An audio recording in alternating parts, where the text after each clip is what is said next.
Insônia é bastante comum, na verdade, 70% da população pode ter uma insônia temporária ou uma insônia crônica. A insônia só chega a ser algo preocupante quando começa realmente a atrapalhar o dia a dia da pessoa, né? Eu digo atrapalhar o dia a dia no sentido de profissional, né? Ou relacionamento familiar, né? Em termos de produtividade da pessoa, né? Então começa a prejudicar a produtividade no trabalho, começa a prejudicar o relacionamento com a família, né? Ou a pessoa começa a ter algum problema realmente físico. E uma das coisas muito comuns da insônia é realmente causar déficit de memória, né? Então tem muitos pacientes que chegam até a mim e se queixam de déficit de memória. Puxa, doutora, será que eu estou com doença de Alzheimer? E aí você vai conversando com o paciente, você descobre que o problema não é a fixação da memória, a fixação das informações, mas sim a insônia, né? Quando a insônia chega a dar este tipo de problemas, é o momento de tratar. Mas a insônia, doutora, ela é considerada uma doença ou ela é realmente uma reação do corpo, do organismo, a um estado emocional e físico que a pessoa vem passando? Exatamente, na verdade, ambos os casos. Nós temos a insônia como transtorno de insônia, que é uma doença mesmo, mas na maior parte das vezes a insônia é decorrente de algum problema emocional. Eu diria até um problema psiquiátrico, né? Os problemas mais frequentes são depressão e ansiedade, né? É o que a gente pega no dia a dia. A depressão e a ansiedade realmente podem causar insônia. E quando seria necessário, quando o médico vê realmente que é necessário entrar com medicamento controlado, e aliás, só os produtos, os remédios controlados são importantes nesses casos, doutora, ou também os naturais, fitoterápicos também ajudariam? Depende muito caso a caso, né? Quando é um caso de insônia leve, uma insônia que depende da situação, do contexto que a pessoa está passando, por exemplo, uma dívida, por exemplo, uma perda de ente querida, né?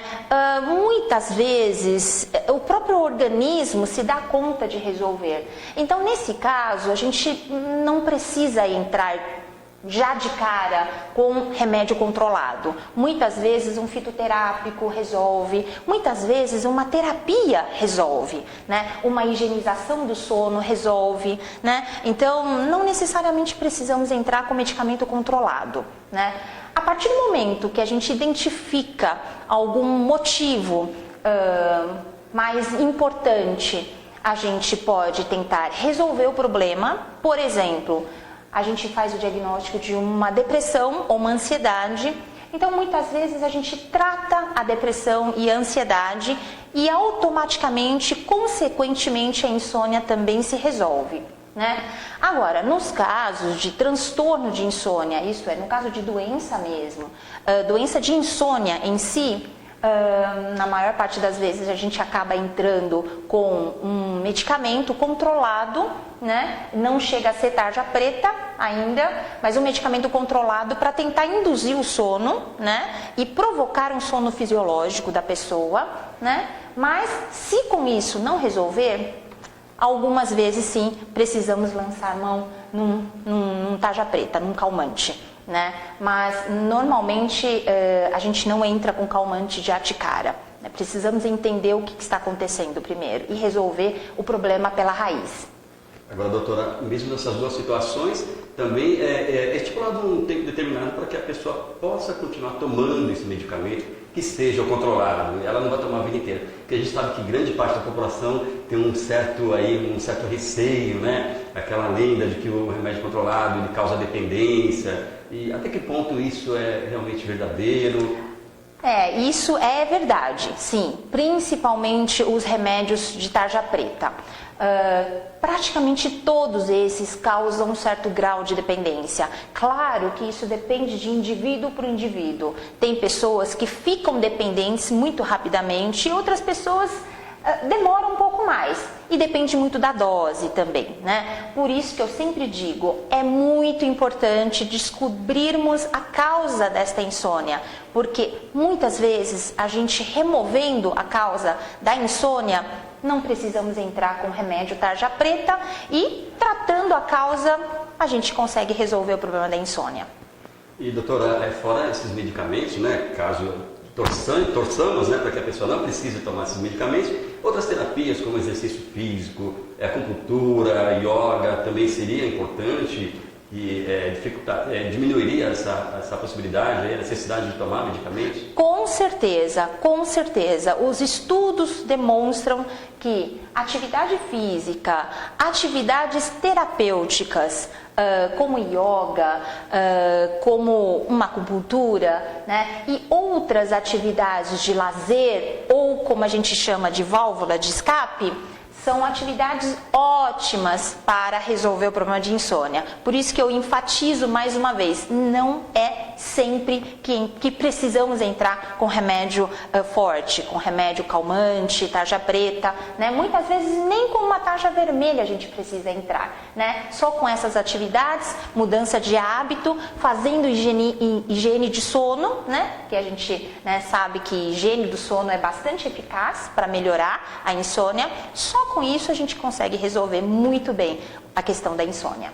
Mas doutora, e naqueles casos que a pessoa tem um sono picado, né? Que é o sono que ela consegue dormir inicialmente, mas aí no meio da noite ela para e perde o sono e volta a dormir daqui 2, 3 horas. É muito comum a gente ouvir isso das pessoas, que perdem o sono, dormem algumas horas, depois não consegue dormir mais e passa o resto da noite em claro. Isso é considerado insônia ou insônia é somente a pessoa que realmente não dorme a noite toda? O que é realmente a insônia? É uma boa pergunta essa. Na verdade, esse tipo de insônia também é considerado um tipo de insônia muito comum. A pessoa consegue pegar no sono, dorme umas 2 horas e depois começa a ter dificuldade de manter o sono, né? Isso a gente chama de insônia de manutenção, né? Existem pessoas que têm dificuldade de pegar no sono, parece que, né, é o que mais chama atenção, mas essas pessoas que conseguem dormir, mas depois não conseguem manter, ficam acordando ou ficam com sonos picados, isso também é muito comum e é considerado como insônia sim. Precisamos tratar, né? Não podemos deixar esse tipo de caso acontecer. Que bom, doutora. Então, resumindo, a gente pode considerar que caso de insônia, em geral, é motivado por estresse, ansiedade ou um problema emocional que a pessoa está vivendo, uma situação emocional, e que nem sempre é algo muito grave, então. Exatamente, mas existem alguns casos que realmente é um transtorno de insônia mesmo, sem nenhuma outra comorbidade associada, né? Que bom. Então, lembrando, procurar um médico sempre que necessário. Doutora, Portal do Pingaíba agradece mais uma vez aqui ter recebido a gente. Eu que agradeço. Para esclarecer aí para o nosso público, não é? Então, muito obrigado e até a próxima. Até a próxima.